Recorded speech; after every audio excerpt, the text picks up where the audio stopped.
If you look for a symbol of modern female elegance, you usually find a stiletto, specifically the red-soled pumps of Christian Louboutin, which have become a global shorthand for high-end femininity.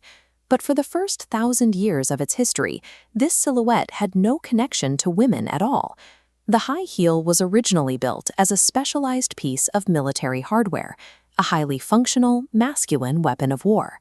We have to trace how an instrument of ancient bloodshed transformed into a staple of the modern fashion runway. In 10th century Persia, the military relied on the dominance of its mounted cavalry. Maintaining stability while traveling at high speeds was a physical necessity for survival. Persian shoemakers developed a mechanical anchor. By adding a heel to a leather boot, riders could physically hook their foot into the stirrup. Locked to the horse, a soldier could stand at a full gallop, rotating their torso to fire arrows with deadly precision.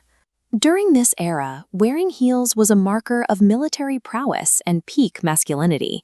It was a tool designed for the specific physics of violence. In 1599, Shah Abbas I sent a massive diplomatic mission to the royal courts of Russia, Germany, and Spain. European aristocrats were immediately captivated by the Persian military aesthetic. European nobles adopted the heel as a way to project status. Since the streets of 17th century Paris and London were covered in mud and waste, wearing a high, impractical shoe proved you were wealthy enough to own horses and never had to walk on the ground. King Louis XIV of France codified this fashion into a system of political control. Standing at only 5'4", he used heels up to 4 inches high to tower over his subjects at the Palace of Versailles. In 1673, Louis issued an edict reserving red heels exclusively for himself and his favored courtiers. This made footwear a public indicator of power. Losing the king's favor meant losing the red heel, an immediate and visible social demotion.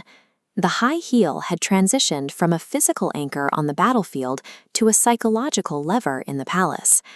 The 18th century Enlightenment brought a new philosophical focus on reason and utility. Men began to redefine masculinity around the idea of the rational citizen. This chart shows the timeline of the Great Male Renunciation. Men abandoned jewelry, bright colors, and heels for the dark three-piece suit. Enlightenment thinkers began characterizing women as inherently emotional.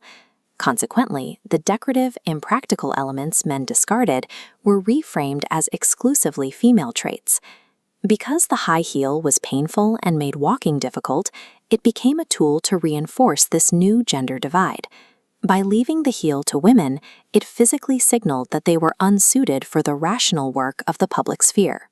The modern high heel exists as a fragment of this divide, a former military tool that was repurposed into a marker of female impracticality. It's a strange irony that millions of women today are walking in the direct descendant of an ancient Persian cavalry boot. If you knew the military history of the stiletto, let us know in the comments. Subscribe for more deep dives into the unexpected history of the things we see every day. We'll see you in the next one.